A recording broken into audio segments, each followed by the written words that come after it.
Bab 3. Istana para makhluk tua.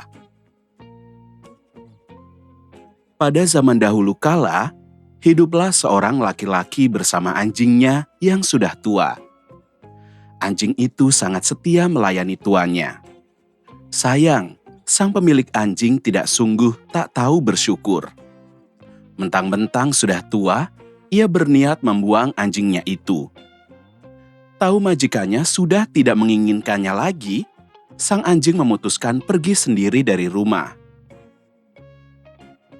Sebelum dibuang, lebih baik aku sendiri yang pergi, pikir sang anjing. Dalam perjalanan, anjing itu berjumpa seekor kerbau yang juga sudah tua. Maukah kau pergi bersamaku, hai kerbau? Tanya anjing. Kemana? Jawab kerbau. Ke tempat khusus makhluk-makhluk tua seperti kita, lanjut anjing. Tempat di mana manusia tidak bisa lagi memperlakukan kita sewenang-wenang. Sepertinya usul yang bagus. Baiklah, aku ikut bersamamu. Selanjutnya, anjing dan kerbau bertemu dengan domba jantan. Domba pun setuju ikut serta.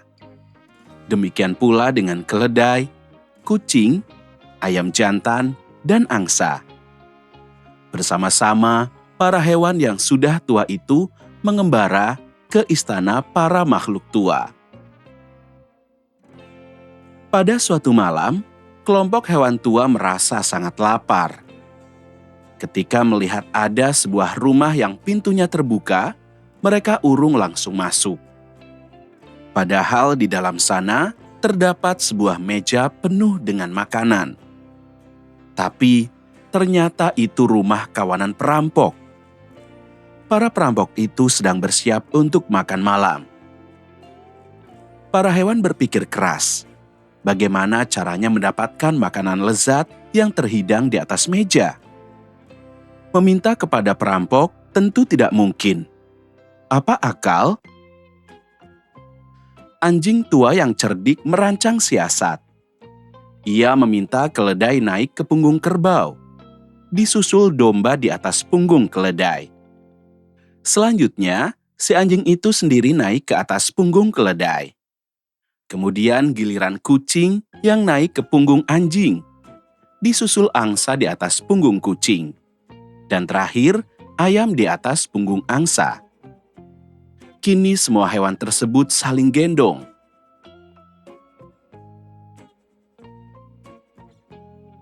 Sekarang, masing-masing mulai berteriak sekeras mungkin, perintah anjing.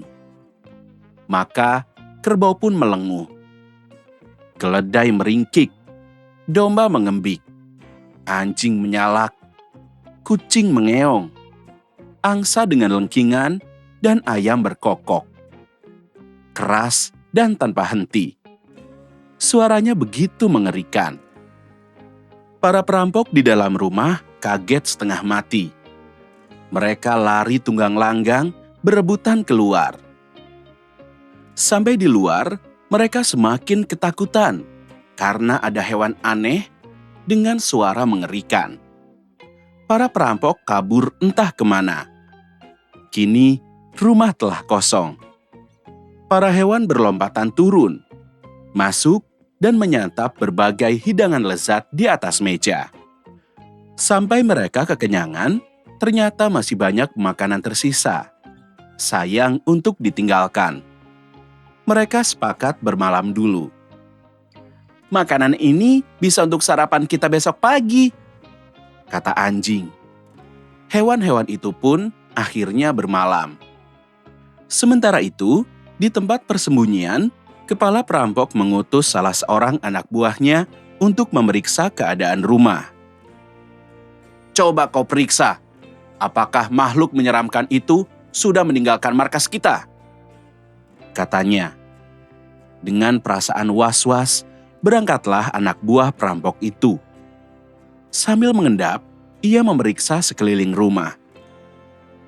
Sepi, tidak ada apa-apa, pikirnya.